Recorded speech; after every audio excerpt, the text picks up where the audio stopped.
Radio Caput.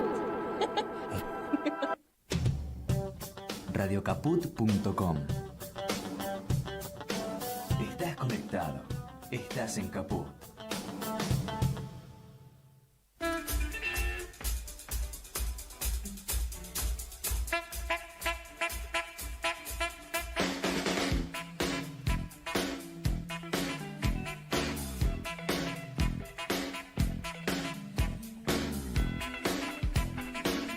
Buenas tardes, oyentes de Radio Caput. Esto es Hasta que todo sea como lo soñamos. Mi nombre es Ricardo Capdevila y pretendo acompañarlos en esta hora de viernes para contribuir con la reflexión. En este programa tenemos dos invitados que nos vienen a recordar un hecho que fue bisagra en la historia argentina, que fue el bombardeo a Plaza de Mayo, en 16 de junio del 55. Agradecemos a todos los integrantes de este cuerpo técnico que nos acompaña, Martín Loza desde la parte técnica, el dueño del emprendimiento, el que dirige este emprendimiento, Juan Martín Ramos Padilla, pero también a Tatiana Ibarra, a Jorge Pardés e Ignacio Sábato. Bueno, en la reflexión de hoy quiero hacer una apelación a algo que por ahí hemos cometido y que tendremos que reverlo para el futuro. Y la titulo: Hemos sido demasiado tolerantes con los intolerantes. Esta realidad que muchos no imaginábamos vivir nos sigue lastimando, dañando y en algunos casos matando. Escasez de los saberes jubilatorios, de los sueldos en blanco de muchos sectores con paritarias pisoteadas o sin paritarias. La falta de medicación no afecta a todos por igual, pero está generando estragos en nuestra sociedad.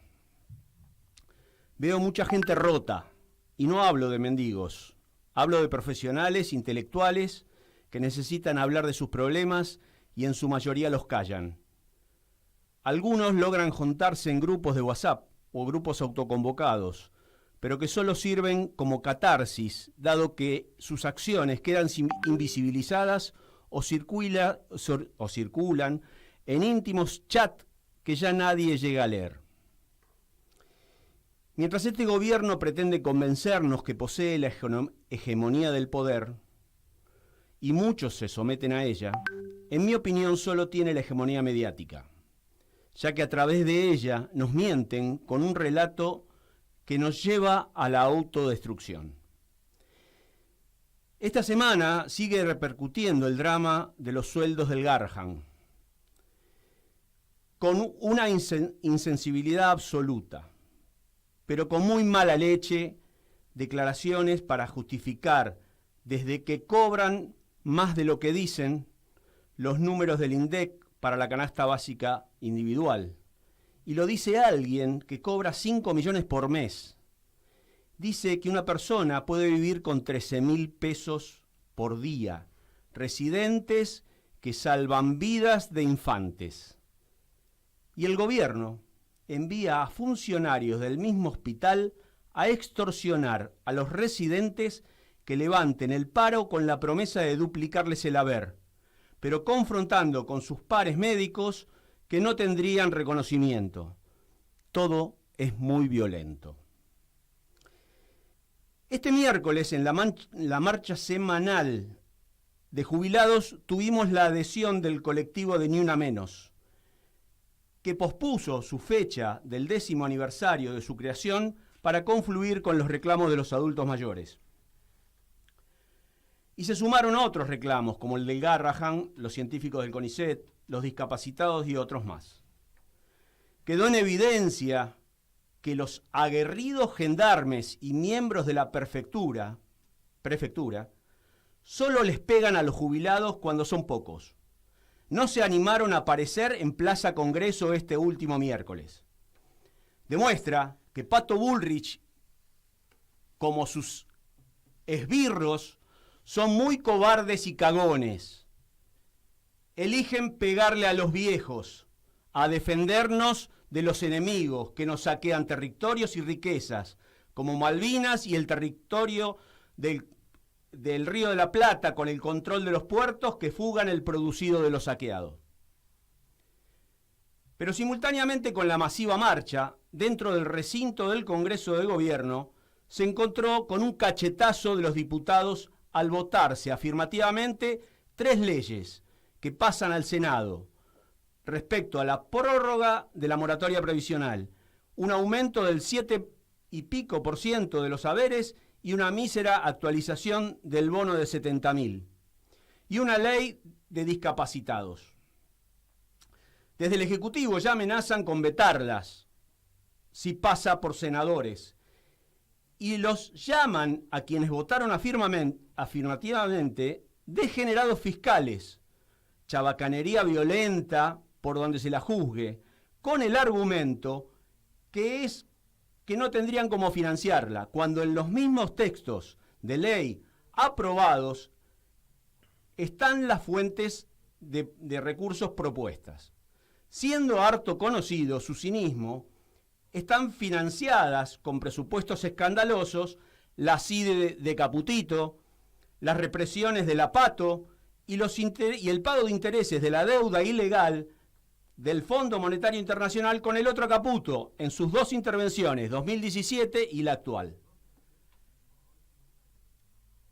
Seguimos con la insensibilidad, la mala leche y subimos la apuesta con la suprema hijaputés. Porque como si no fuera suficiente, siguen avanzando con la llamada reparación histórica a los ahorristas, que yo llamaría a los delincuentes, evasores y lavadores de dinero, donde incluyo a criminales y narcotraficantes. El que fue reforzado por el mercenario y violento, que algún día espero cruzármelo en la calle, al señor José Luis Esper, con el principio de inocencia fiscal, que utilizan para que los perejiles se animen a vender sus dólares para comer o pagar servicios, pero que en realidad esas resoluciones serían para quienes delinquen y tengan herramientas como para fugar o usar el dinero producido de esa delincuencia. Poco escuché, pero me alcanza para criticar al titular del ARCA, anterior o ex AFIP, diciendo que el nuevo impuesto a las ganancias simplificado desvinculan el pago del impuesto al aumento patrimonial que se declara. O sea, que pagarás solo por las facturas de ingresos y gastos, pero no por el incremento de tu patrimonio, que podrá incrementarse sin justificarlo.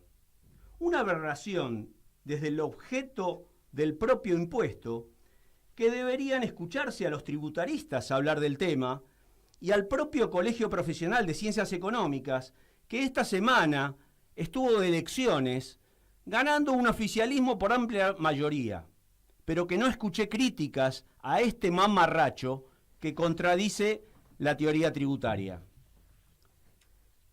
Necesitamos más participación ciudadana, necesitamos más reacción en las calles, unamos los reclamos. Necesitamos manifestarnos en plaza tribunales contra una corte impresentable de 3 mercenarios. Rescatemos a la patria antes de que sea tarde.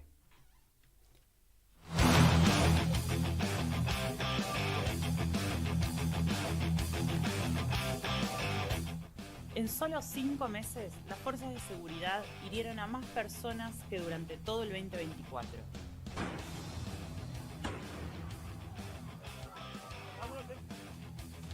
Prefectura, Gendarmería, Policía Federal y la Policía de la Ciudad de Buenos Aires salieron a cazar civiles, no solo a manifestantes que estaban encima de las veredas, contrario a lo que dice el protocolo de Patricia Bullrich, sino también a gente que simplemente estaba esperando el colectivo o cruzando la calle.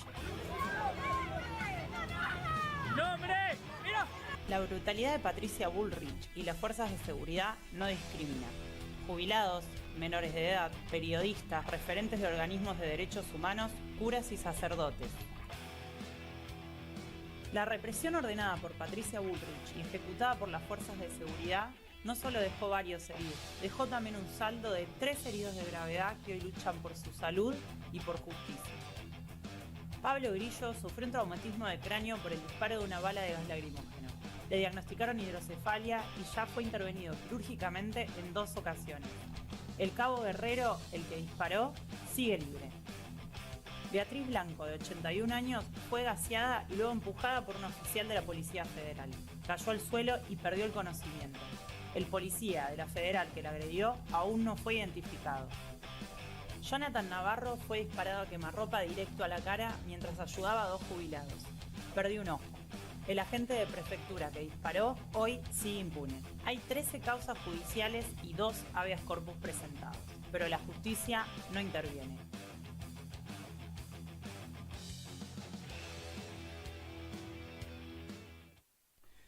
Bueno, es evidente de que estas violencias que vimos en el video son anteriores al miércoles pasado, en donde la ausencia de la Gendarmería y la Prefectura hizo que no hubiera violencia. O al menos hasta las 6 de la tarde que me fui de la plaza, no la hubo. No sé si al final habrá habido algún desmán. Bueno, tenemos presentes a Carlos Caserta y a Tamara Galeano. Por el recordatorio de que se está haciendo un documental sobre el bombardeo a Plaza de Mayo. Ambos son periodistas y documentalistas y queremos escuchar las vicisitudes de la realización de este documental, pero también traernos el recuerdo de ese hecho que fue bisagra en la historia argentina respecto de el golpe de Estado del 55. Buenas tardes, Ricardo, gracias por la invitación. Por favor. Y bueno, acá con Tamara y con otro grupo de compañeros, hace cosa de 6 o 7 meses atrás, hablábamos que se iba a cumplir, estábamos en 2024, que en 2025 se cumplían 70 años del mayor ataque terrorista que sufrió la población. En algún momento dije el pueblo peronista, en algún momento pensé que era el pueblo argentino, pero en verdad nos damos cuenta que fue un ataque contra la humanidad, porque las bombas y las balas que dispararon asesinaron por igual a argentinos, a alemanes, italianos, españoles, hasta serbios fueron víctimas de la metralla y de las bombas. Un atentado espantoso con el que fuimos hablando, conversando con mis jóvenes compañeras y compañeros, y un día dijeron, Carlos, hay que hacer este documental. ¿No, Tamara? Bueno, buenas tardes con todos. Gracias, Ricardo, por la invitación. Por favor. Realmente, como lo comenta Carlos, fue así cuando él nos charla un poco más sobre este proyecto, sobre personas que fueron víctimas de este bombardeo. Quisimos realizarlo porque nos parece que es importante contar esta historia que de cierta manera a todos nos involucra, que a todos nos ha afectado, pero es muy fuerte escuchar las vivencias personales de cada una de estos actores sociales, porque en un documental no son actores de ficción, porque lo que nos están contando es un testimonio. Entonces es una experiencia, la verdad, muy enriquecedora, muy fuerte, pero sobre todo es algo que nos motiva, ya que se cumple este año, como lo mencionó Carlos, 70 años de ese suceso. Ahora, nos damos cuenta de que un hecho de esta trascendencia se lo ha minimizado, se lo ha callado, se lo ha ocultado, y ni siquiera en vísperas de cumplirse los 70 años se está difundiendo. A ver, más allá de que no soy ingenuo, que tenemos un gobierno que evidentemente es antiperonista, están desarmando un café por Perón, están sacando, eliminando obras de arte, recuerdos, archivos.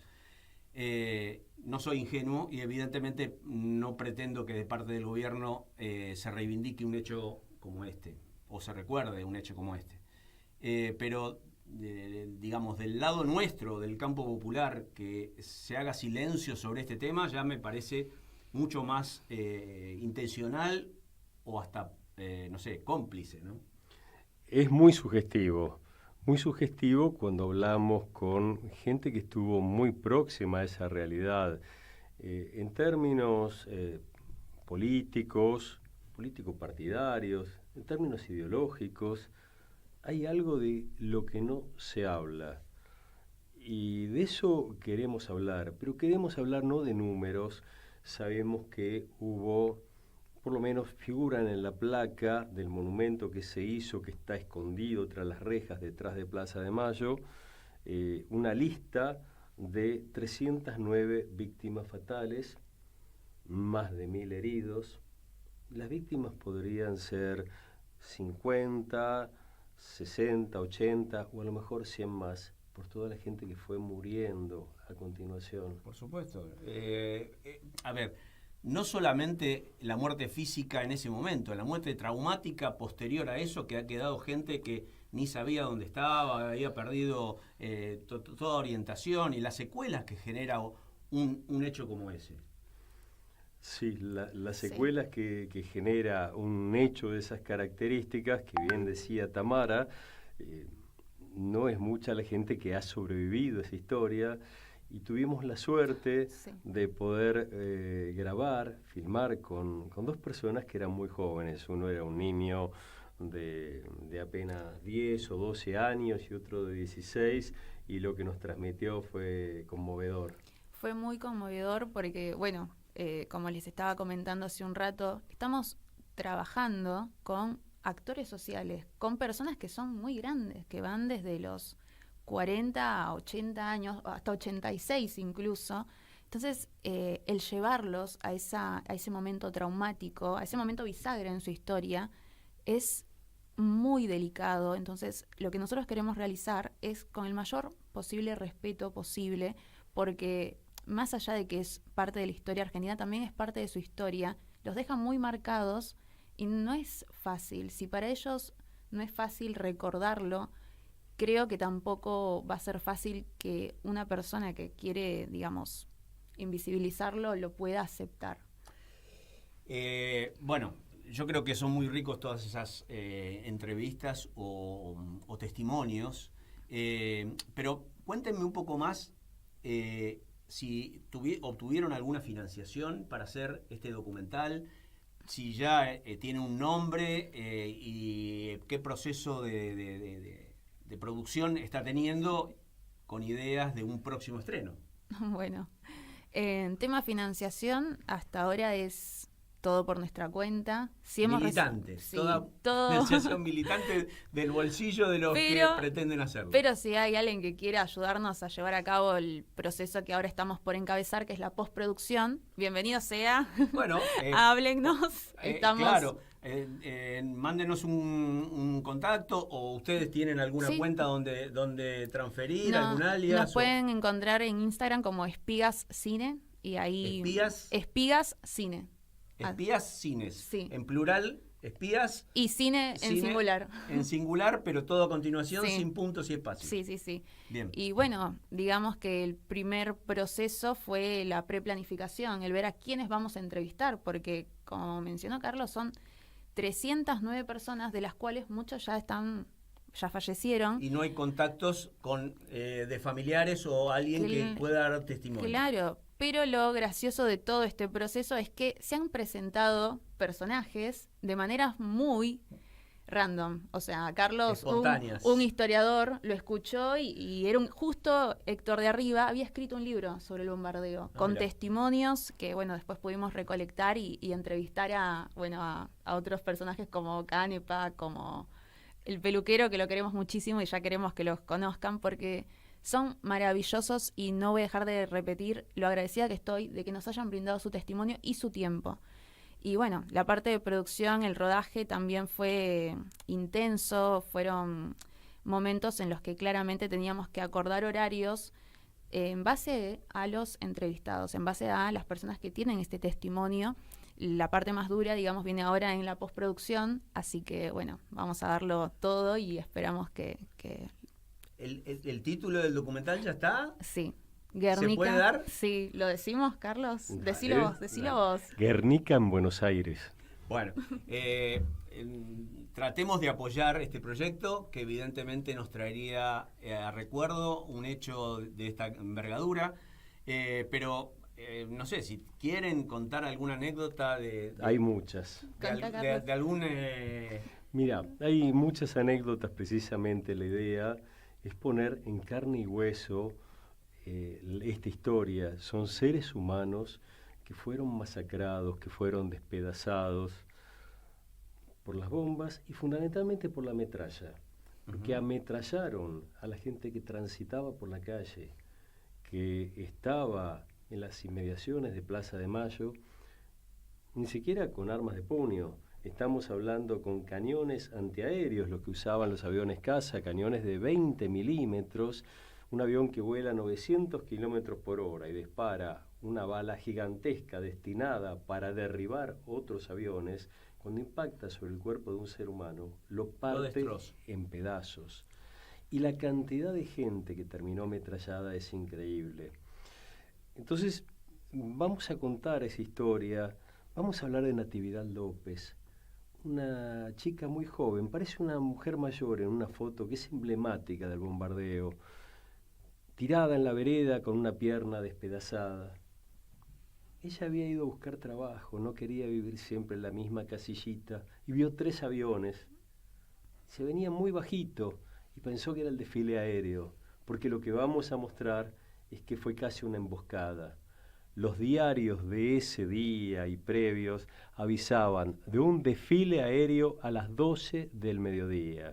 Y alguien había dicho que iban a arrojar rosas de los aviones.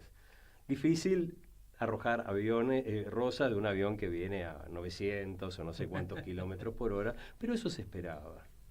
Y esta mujer esperaba las rosas y cayó la primer bomba. Y cuando se despertó le faltaba la pierna. Como pudo, saltó hacia la vereda y esa imagen quedó grabada para siempre. Pero cuántas Natividad López, cuántas personas que normalmente se asocia y dicen, no, porque Perón los llamó para que los matara. No, no. Hubo un llamado que fue de la CGT y hubieron muchos trabajadores que se acercaron al lugar y que fueron a combatir con lo que podían. Pero era gente que estaba en la plaza esperando el desfile, era gente que transitaba, un empresario alemán, de apellido algo así como Schill, bueno, no me va a salir el nombre, había escapado del Holocausto. Se dedicaba en la Argentina, importaba y exportaba metales.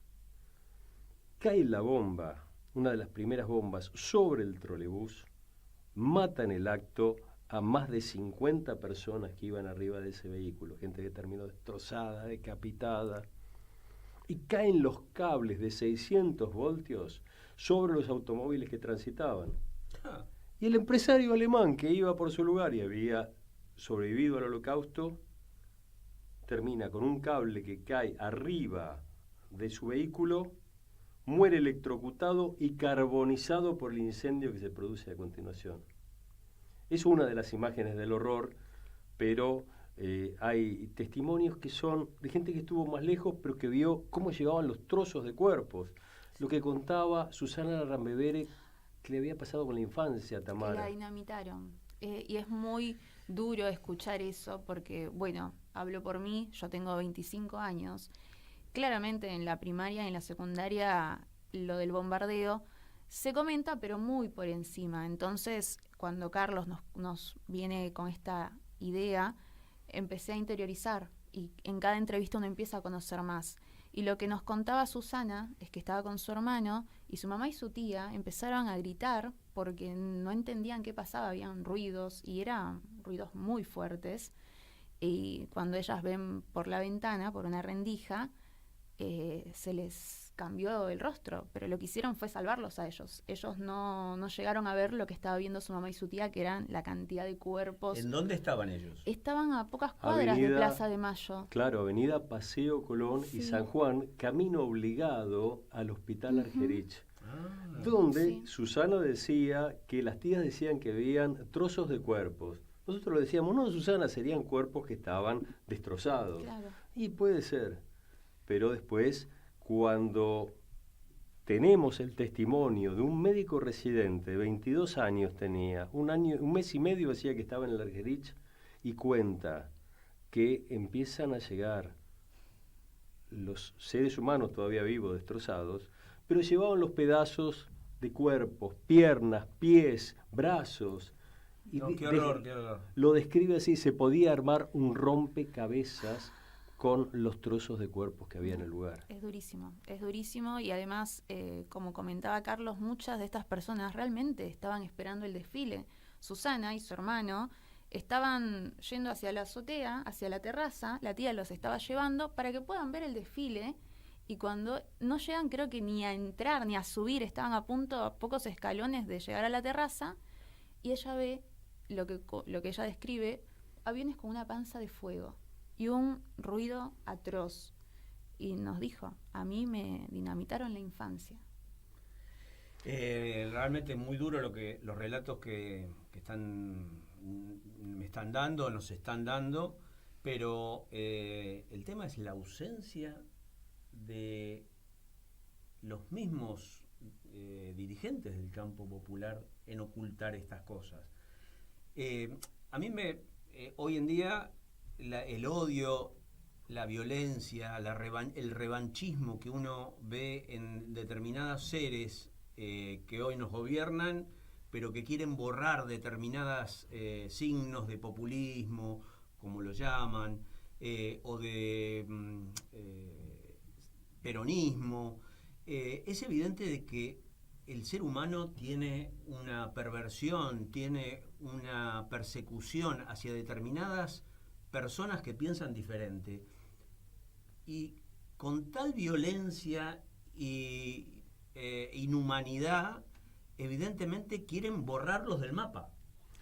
Quieren borrarlos del mapa porque se da un fenómeno particular, que consideran al adversario político, al que piensa distinto, un enemigo mortal al que hay que destruir. Y con esa destrucción también destruir toda la historia, hacer desaparecer la historia y la memoria de un pueblo. Una canción de Lito Nebbia dice: si la historia la escriben los que ganan, quiere decir que hay otra historia. Ninguna duda. Y esa es la historia que queremos contar, poner en carne y hueso a esa gente, contar que hay un monumento que está detrás de la casa de gobierno, que apenas se ve, está tras las rejas con los nombres de las víctimas, está prohibido entrar al lugar. Quisimos acceder para filmar, para verlo de cerca, sin las cámaras, no se puede, porque nos quieren robar la historia, porque hay un delito que sigue impune, un crimen que hizo una fuerza estatal contra una población que estaba completamente desprevenida. Un crimen que cumple con las pautas para ser declarado crimen de lesa humanidad, pero que hay una justicia que de eso no quiere hablar. Es terrorismo de Estado, o sea, es el terrorismo desde el propio Estado para atemorizar a la población. Es lo que también vivimos hoy, desde otro lugar o desde otra forma, con otras herramientas, pero es lo mismo que vivimos hoy. Entonces, reivindicar estos hechos, reivindicarlos no como hechos positivos, sino hechos de historia, que evidentemente hay que investigar y detectar a los culpables, nos serviría para prevenir los hechos que estamos viviendo hoy. Seguramente. Completamente, totalmente lo que decís, Ricardo, es duro porque es odio, es violencia, no solo política, sino hacia la humanidad, hacia el pueblo. Y es algo que no pasó en 1955, sino que se repitió en años posteriores con las dictaduras y que actualmente también. Esta cuestión de separarnos, de todo el tiempo estar apuntando al otro por ideas distintas, en lugar de unirnos, en lugar de luchar por lo que realmente nos puede hacer crecer como país y como pueblo. Eso es lo que realmente sucede. Realmente es preocupante que la propia dirigencia nuestra lo oculte, porque en realidad necesitamos tener esas evidencias, que se investiguen y recordar este hecho como un hecho de violencia que tiene que ser desterrado de nuestro país, no solamente desde la ciudadanía, sino también desde el propio Estado. Un hecho aberrante. Un hecho aberrante que, como decíamos, mucha gente no quiere hablar. Hay varias preguntas que nos hacemos en la película, que tienen que ver por qué tanta impunidad. Perón fue magnánimo con los criminales, es una de las preguntas. Dicen que 10 o 12 años después de los crímenes del 16 de junio, Perón dijo que a lo mejor tenía que haber tenido que fusilar a esos criminales, que muchos aparecieron después, en 1976, con la dictadura militar, se reciclaron, pero gozaron de absoluta impunidad. Tanta impunidad que pusieron sus crímenes en un ser supremo, en una fuerza celestial, en un Cristo que vencía, un Cristo que dinamitaba, que masacraba al pueblo argentino. Ellos no son criminales por sí mismos, sino ponen toda su brutalidad y su barbarie en un ente superior. Algo de esto se está repitiendo de alguna manera. Y con la fuerza del cielo. Con las fuerzas del cielo. Y esto que nosotros conocimos, y que incluso mucha gente que era muy antiperonista repudió, una frase cuando muere Evita, ¡viva el cáncer! No todos los antiperonistas podían decir eso sin horrorizarse, porque era un horror. Hoy es probable que el viva el cáncer sea una cuestión menor, porque la voluntad de destruir al adversario o al que piensa distinto es todavía muchísimo peor quizás que la que se vivió 70 años atrás. A ver, mi reflexión de hoy es que hemos sido demasiado tolerantes con la intolerancia o con los intolerantes. Y realmente eso nos hace repetir la historia porque evidentemente no se los castigó. Si de alguna manera hubiese habido alguna investigación, algún castigo a todo este hecho, yo creo que podíamos habernos evitado otros golpes de Estado u otras violencias ideológicas como la que vivimos. Hoy, sin más, tenemos la persecución hacia la Cristina Chorra, que evidentemente ahora la Corte tiene a disposición una sentencia que puede ratificar y hacerla efectiva. Más allá de la prescripción y si estamos de acuerdo en que sea candidato o no, realmente utilizar eso como una herramienta de coerción política ya es nefasto, porque evidentemente, más allá de que no es culpable de todas las imputaciones que se le hacen, que fueron todas causas inventadas por el lawfare, tenemos una proscripción que la Corte tiene para manejar como quiera. Es que el punto pasa por ese lado. Tenemos una justicia que responde a determinado poder económico, el poder ejecutivo en este caso, que controla en verdad los tres poderes, porque también controla el Congreso. Alguna vez, ya hace como 8 años atrás o 7 años atrás, cuando se trataba una ley de emergencia tarifaria, los diputados votaron a favor de esa ley de emergencia y Mauricio Macri, que era el presidente, la vetó. Y hablando con un diputado que estuvo presente en la votación de la actualización, el 7% de aumento de los jubilados, Este miércoles. uno de esos diputados nos dijo, ¿saben por qué salió la ley? Porque sabían que Macri la iba a vetar. A nadie le llamó la atención ver en el momento de la votación a un presidente de la Cámara de Diputados, a un Martín Menem, feliz, riéndose todo el tiempo cuando se votaba. Ahora dijiste, Macri fue un fallido, pero es Milei el que... Perdón, no, yo dije, cuando Mauricio Macri era presidente, en 2018, se trató la emergencia tarifaria. Entonces ahí fue que hablamos con un diputado diciéndole, ¿van a hacer algo contra este veto? Y dice, no podemos hacer nada contra el veto si se salió la ley porque sabíamos que Macri, presidente, iba a vetar esa norma. Bueno. Exactamente. ¿No habrá pasado algo parecido? ¿Hubiera permitido el presidente que una norma a favor de los jubilados, si no había forma de vetarla, hubiera prosperado? Pero yo te dije lo del fallido, porque Sí. en realidad estaba relatando lo que pasó este miércoles. Exactamente, exactamente.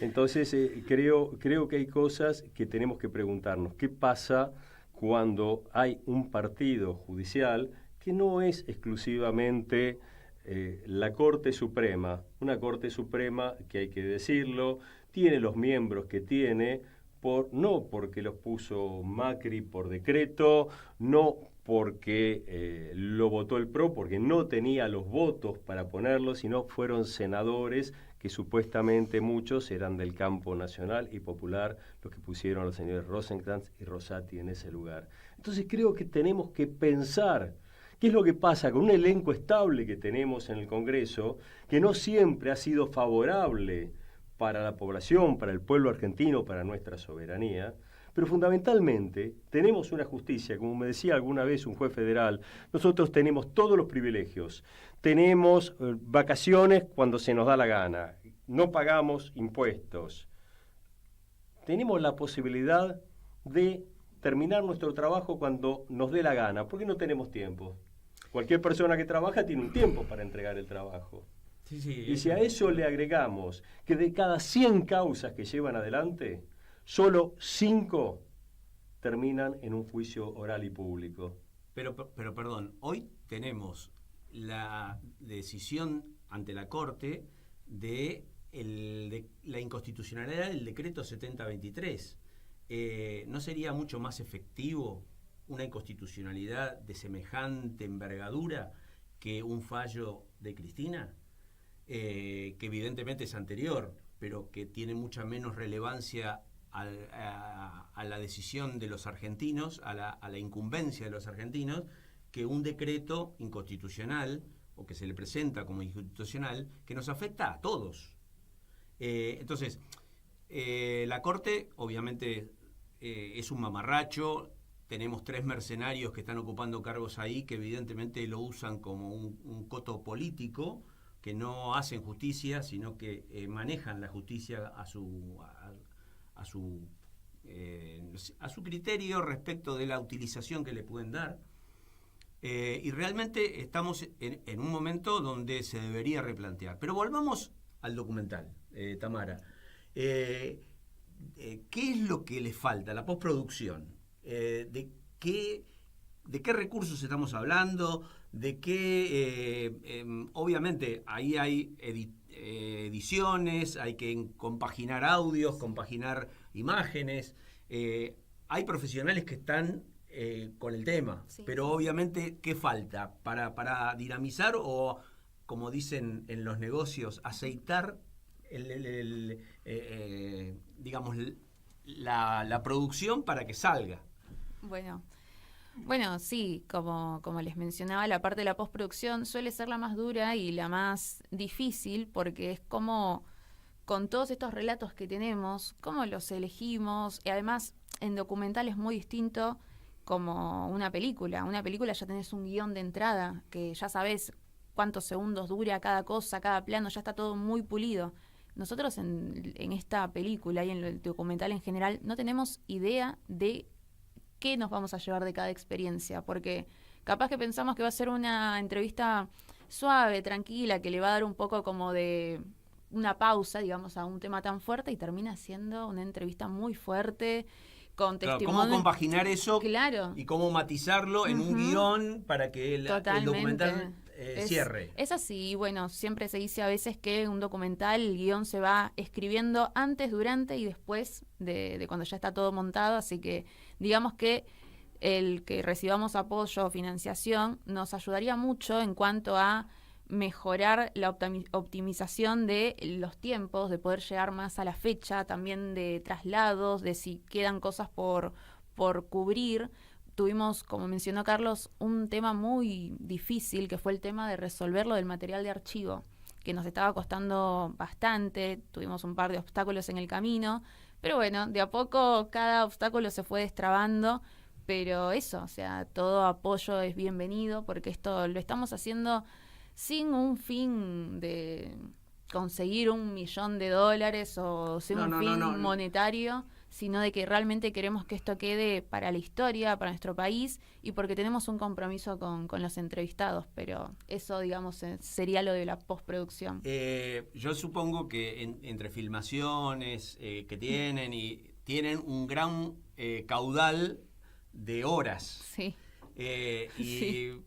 Evidentemente eso, tratar de sintetizarlo en lo que podría ocupar un documental de 1 hora, hora y media, 2 horas, es muy difícil esa selección y es muy difícil ese armado, como si fuera un rompecabezas. Pero bueno, es la tarea que tienen por delante. Total. Y bueno, no sabemos el tiempo que va a llevar. Ayudaría la colaboración dineraria o la financiación si alguno estuviera dispuesto a los efectos de poder tener el material del documental mucho antes. Y mismo el apoyo también, ¿no? Para nosotros es muy importante y la verdad que acá quiero mandarle un agradecimiento a cada persona que nos brindó su tiempo, su apoyo. Se nos han acercado historiadores en la marcha en la que fuimos, gente que nos ha dado ayuda que la verdad que ni nos imaginábamos, y a veces el apoyo no es solo dinero, es también conseguir este material de archivo, te conseguí tal contacto, no sé, ayudarnos cuando quizás tenemos una jornada muy difícil, o un mensaje, son esas cosas las que nos motivan a seguir. Y bueno, quería mencionar eso, que estoy muy agradecida con todas las personas que nos han estado bancando y que quieren que salga adelante este proyecto. Bien. Carlos, ¿alguna otra anécdota que se te cruce o algo? Mira, las anécdotas son verdaderamente... Sí, me imagino, por eso te lo pregunto. Interminables, porque hablamos del horror. A veces cuesta mucho en cada nota. Como dice Tamara, las entrevistas son muy extensas, porque van a salir algunos minutos en el documental, pero cada entrevista lleva 1 hora, 1 hora y media, y todo es absolutamente conmovedor. Tamara hablaba de una nota que hicimos en una peluquería. ¿Por qué en una peluquería? Precisamente porque Roberto Albor tenía 12 años cuando el papá lo llevó a la plaza, cuando fue el llamado a la CGT. Claro, venían las balas de todos lados y el papá, cuando se dio cuenta de la situación, lo puso al hijo en un tambor de acero que tenía 2 ruedas enormes de hierro que se usaban para moler ladrillo, que estaban en la puerta del Ministerio de Economía y que estaban en obra. Y ese polvo de ladrillo se mezclaba y se usaba para hacer revoques e incluso para pegar los ladrillos, se mezclaba con cal. Cuando pudieron, escaparon del lugar y Roberto cuenta lo que fue su vida después, teniendo 12 años, lo que fueron las noches de no poder dormir por el horror vivido. Pero alguien que es amigo y cliente de él, que va a la peluquería, nos contó que encontró un arco y una flecha, y nos muestra el arco. Un arco y una flecha, ¿pero cómo? Cuando fueron los trabajadores, ya por la tarde, convocados por la CGT a defender al gobierno de Perón, fueron con lo que tenían a mano. Uno agarró un palo y en un momento dado rompen la vereda de una armería para buscar armas y agarran lo que tienen a mano. Y claro, bueno, parece gracioso, pero habría que estar en ese momento para ver la desesperación, ¿no? Para encontrar cosas para defenderse, ¿no? Exactamente, y ese arco aparece en Guernica, en Buenos Aires. Aparece ese árbol, aparecen muchos otros elementos que narran una historia. Nosotros no queremos poner una nueva crónica, que esto sea un noticiero. Hay muy buenos documentales hechos, pero nosotros queremos mostrar más con la imagen que con el testimonio. Queremos que esto sea un documental, pero que también refleje de alguna manera, desde la emoción y desde el arte incluso, un hecho que fue terrible, que sigue impune, pero que hay que contar o nos gustaría o deseamos contar de otra manera. Sí, sí. Bueno, la verdad nos traen una esperanza de que hay militancia todavía que quiere reivindicar determinados hechos para que el recuerdo de estos hechos nos genere un anticuerpo para que no vuelva a pasar, nos genere un anticuerpo para de alguna manera resistir a la violencia que estamos padeciendo hoy, pero que necesitamos de alguna manera que la sociedad reaccione, y este tipo de documentales buscan eso, ¿no? La reacción de la ciudadanía en determinadas conductas de un terrorismo de Estado o de gobiernos autoritarios que pretenden imponernos ideas sin tener argumentos de esas ideas. Pasa que la historia se vuelve a repetir. Un pueblo que olvida su historia está condenado al fracaso. Y los mensajes de odio de ayer no pueden ser de ninguna manera los de hoy.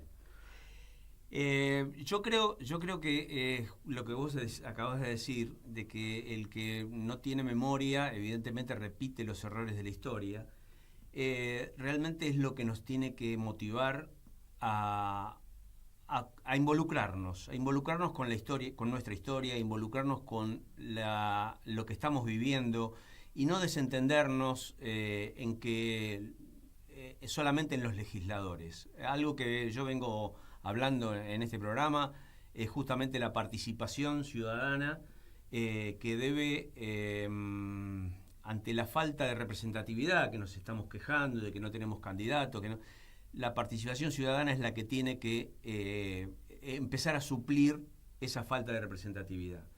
Y la participación no la vamos a tener con la apatía. Que la gente no vaya a votar no es bueno para el sistema, pero también es el reflejo de que no hay a quién, o ellos no se encuentran a quién. Y evidentemente los que militamos nos encontramos con que vamos a votar al mal menor sin tener la convicción de que quien votamos va a bregar por nuestros derechos. Quizás eso tenga que ver con la identidad. Creo que es un tema clave. En la medida que se tiene una identidad definida, se puede avanzar hacia un horizonte. Pero cuando la identidad se va volcando de alguna manera, se va acercando a muchas cuestiones que promueven los que están en las antípodas, estamos en problemas. El giro hacia la derecha progresivo que llevan adelante muchos partidos con historia, que pertenecieron a sectores populares y que hoy, cuando los mencionamos, decimos, a ver, ¿cómo puede ser que aquellos partidos históricos hoy estén reflejando la voluntad de la derecha más extrema y recalcitrante? Bueno, se nos está acabando el programa y me gustaría que digan unas palabras antes del cierre, Tamara, Carlos, y más allá de seguir insistiendo con el apoyo que pueda tener el documental, decime el Instagram de nuevo. Espigas Cine. Espías Cine. Espigas Cine. El Instagram, a los efectos de contactarse, y no sé, les dejo la palabra para que de alguna manera den un cierre. Yo tengo una fecha de una fecha patria que tenemos ignorada, que hacer una referencia para cerrar, pero los dejo hablar a ustedes. Bueno, yo en principio agradecerte a vos, a la radio, y agradecer fundamentalmente a mis compañeras y mis compañeros de rodaje. La noche que estábamos rodando un documental que se llamó como Guiso de Merluza, contando el espíritu de San Telmo, la historia de la negritud en el lugar, y hablamos de los bombardeos. Y Fernando, un integrante del grupo, no me olvido nunca, dice, nos vendiste la historia, ya está, la compramos, es nuestra. Y esto de poder sentir, de poder palpar todo esto, y que sea gente joven que está preocupada por esta historia, es maravilloso, porque los que estamos grandes a veces nos mortificamos profundamente pensando qué mundo le estamos dejando a la juventud, qué mundo le dejamos a los que siguen, y cuando uno ve jóvenes tan maravillosos como mi querida compañera Tamara. Bueno, vas a tener que devolverle Sí, las flores. Pero por supuesto. Pero Carlos igual ya lo sabe. Bueno, Ricardo, muchísimas gracias por el espacio, a la radio también y a todos los que nos escucharon hoy. Como menciona Carlos, es un momento muy difícil, porque parece que tenemos todo en contra, y cuando las papas queman es cuando uno más tiene que dar batalla. Entonces creo que es el momento en el que tenemos que seguir haciendo arte, tenemos que seguir buscando la manera de unirnos, de luchar, de sobreponernos, digamos, a todo esto que es muy negativo y muy desesperanzador. Pero bueno, nada, me pone muy orgullosa poder formar parte de este proyecto junto a Carlos y a mis compañeros. Esperamos que se sientan orgullosos de este proyecto que estamos realizando y muchísimas gracias. Bueno, gracias. Y bueno, hay una fecha, 4 de junio del 1846. Yo quiero reivindicar al combate de Punta Quebracho, que fue el que realmente obtuvo el triunfo al poder anglosajón en la lucha de nuestra independencia. Se celebra el otro día de la soberanía, pero yo creo y reivindico el 4 de junio de 1846, en donde en Punta Quebracho doblegamos al poder anglosajón. Ahora, a propósito de lo que decía Tamara, vamos a ir con una música que nos alienta a resistir.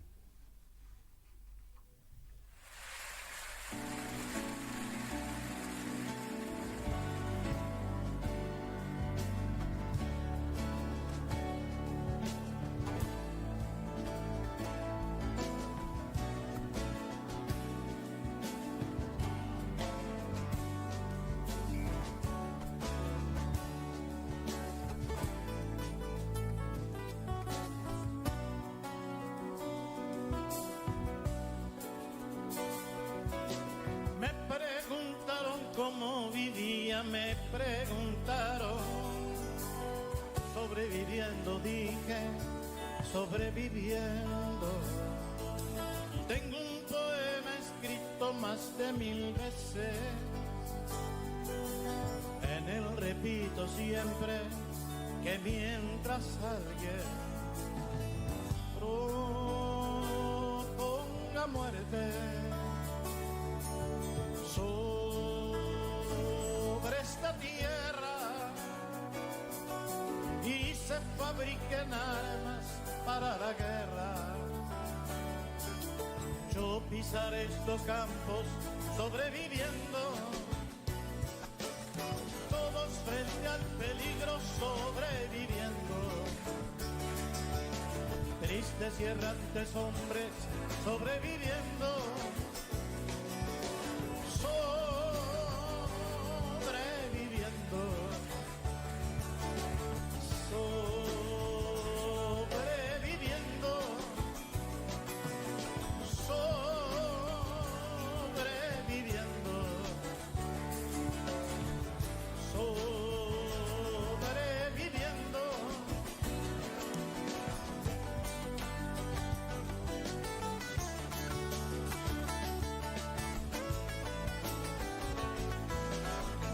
Bueno, gracias por el estar.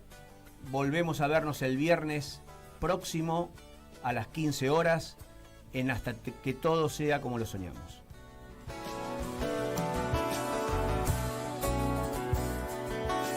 Hace tiempo no río como hace tiempo,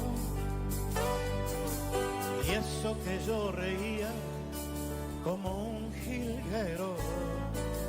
Tengo cierta memoria que me lastima y no puedo olvidarme lo de Malvinas. Cuánta tragedia